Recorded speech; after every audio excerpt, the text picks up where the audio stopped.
You ever have one of those moments where you just know the next thing out of someone's mouth is going to ruin your whole morning?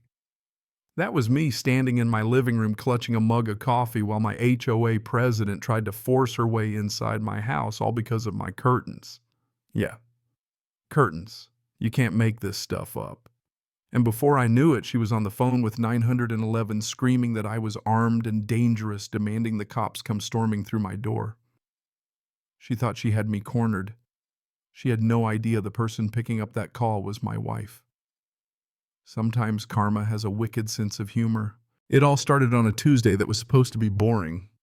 I was in my home office, sketching out a logo for a client, just soaking in the quiet of Redwood Estates, a planned community, which is a fancy way of saying we all have identical mailboxes, and someone will absolutely freak out if your grass is half an inch too tall. I never had big problems with the HOA, honestly. Rules, sure, but nothing crazy. That all changed the day Audrey Whitman took over as president. 8:30 sharp, my doorbell rings. Not the polite little ding-dong either, more like a fire alarm. I look through the peephole and see her business suit, clipboard, camera, paint sample cards, the whole 9 yards. Audrey's standing there like she's about to lead a SWAT raid on the world's most dangerous crime-mismatched drapes. She barely waits for me to open the door before launching into her official business. "Mr. Harrison, I'm here for mandatory aesthetic compliance verification," she says, as if she's got a badge and gun hidden in that suit. She tells me there are reports my window treatments are in violation of neighborhood harmony standards. Harmony standards. I'm still half asleep staring at this woman thinking, is this real life? She pulls out these color swatches, holds them up next to my living room window, and starts rambling about undertones. My curtains apparently are sage mist instead of the approved desert sage. Honest to God, she said the subtle undertone differences could disrupt the visual cohesion of the entire north-facing residential block. That's when I realized this wasn't a prank. Audrey was deadly serious. Deadly. And then, like it's the most normal thing in the world, she tells me she needs to come inside to verify compliance and measure my light filtration. I almost choked on my coffee. I said as calm as I could, "Audrey, you're not coming into my house to measure my curtains." I might as well have called her a criminal. She puffed up, face-tight voice, icy. Non-cooperation triggers escalating enforcement protocols. I have the authority and she's fumbling with her clipboard, dropping blank office supply forms all over my porch. I helped her pick up the papers. Half of them weren't even filled out. I tried to play nice. "Look, Audrey, you're not coming inside without some kind of actual written authority and a real reason." But she just glared at me, started snapping photos of my house, muttering about evidence and documentation. She finally left, but not before telling me I had until 5 p.m. that day to comply, for curtains that had been up for 3 years. Soon as she walked away, my neighbor Frank came over. Frank's been here longer than the paint on the mailboxes. "She's been different since the divorce," he said, shaking his head. "That HOA badge is all the power she's got left. But I gotta ask, how's she driving a brand new Honda Civic after losing her house paid cash, too?" That stuck with me. I called my wife, Rebecca. Now, Rebecca's a 911 dispatcher, been at it for years. Calm in a crisis, no time for nonsense. When I told her what happened, she just said, "Document everything. If she escalates, let me handle it." Around 2 o'clock, Audrey came back. This time, she was waiving a citation demanding $300 immediately, plus $75 a day after that. It was printed in Comic Sans font on a Microsoft Word template. I swear you can't make this up. She even had a little badge that looked like it came free with a Halloween costume. "You have until 5 o'clock for compliance or I'll call the authorities," she announced. I just looked at her and said, "Still no Audrey." That's when she pulled out her phone right in my driveway and called 911. Picture this, I'm inside, coffee in hand, watching her pacing and shouting into her phone. There's a man here refusing to comply, being aggressive and threatening he could be armed. She was waving at my house like I was holding her hostage. Meanwhile, I'm still in my jeans and a t-shirt, just wishing I'd put a little bourbon in that coffee after all. Here's where the universe decided to put on a show. The person taking Audrey's call was Rebecca. She recognized Audrey's voice from all my stories, but played it cool. 911. "What's your emergency?" she asked. Smooth as always, Audrey starts spinning her web, ramping up her story. He could be armed, send tactical units.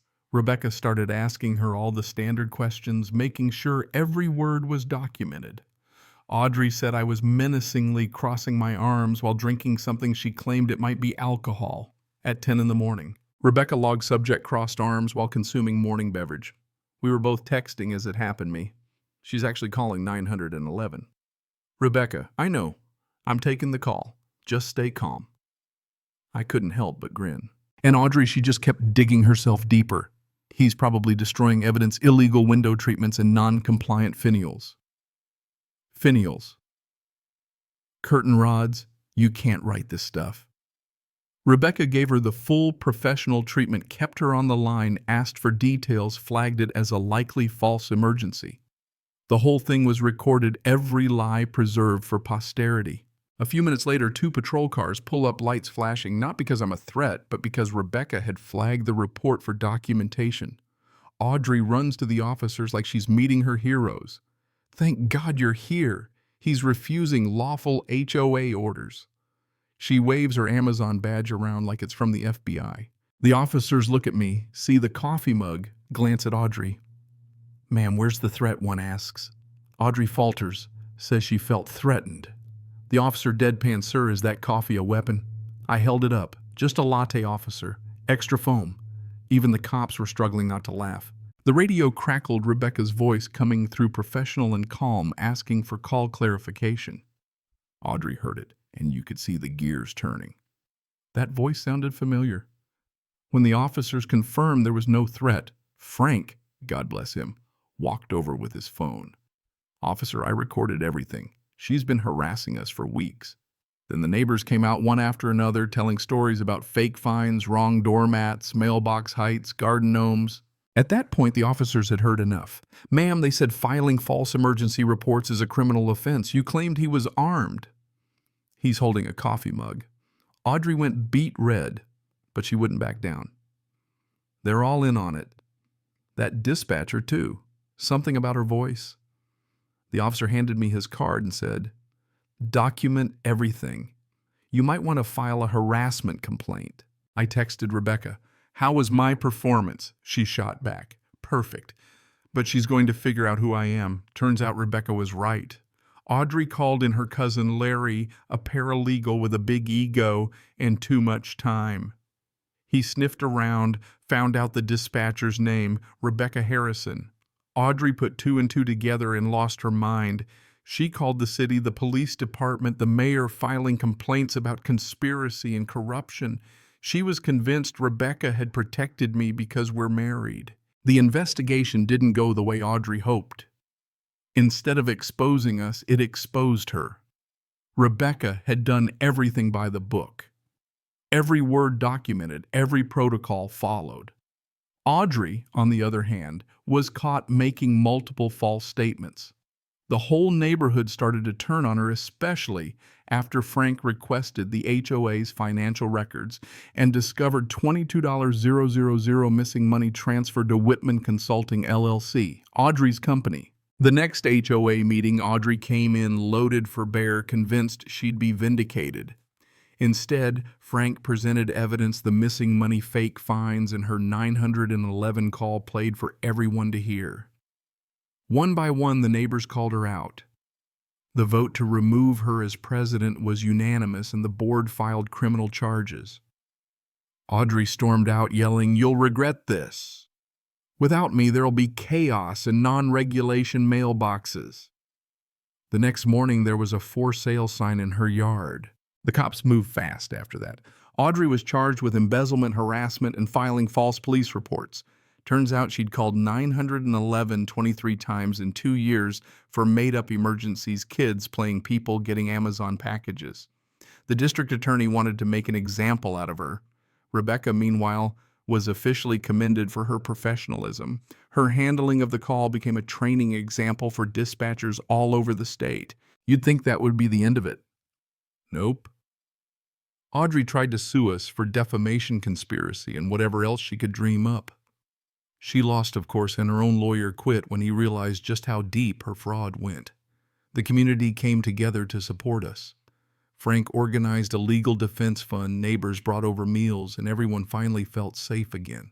6 months after all this blew up, Audrey was sentenced to 18 months in county jail and ordered to pay back every penny she'd stolen. She was permanently banned from any HOA position. When she finally got out, she tried to start over somewhere new, but the internet never forgets. Within months, her new HOA president called Frank for advice. His answer: document everything, and if she asks to measure anything, just say no. Life's been pretty sweet since then. Frank's now the HOA president, focused on actual community service, not curtain inspections. We even started Curtain Freedom Day, a block party with wild curtains cookies shaped like drapes and zero HOA drama. Rebecca's framed her commendation letter, and our rainbow curtains are still up, a little reminder that sometimes you just have to stand your ground. The moral bullies like Audrey count on people backing down. But when you pick the wrong target, when you go after someone with a wife who literally wrote the book on dealing with crazy calls, you're going to get a lesson in karma you won't forget.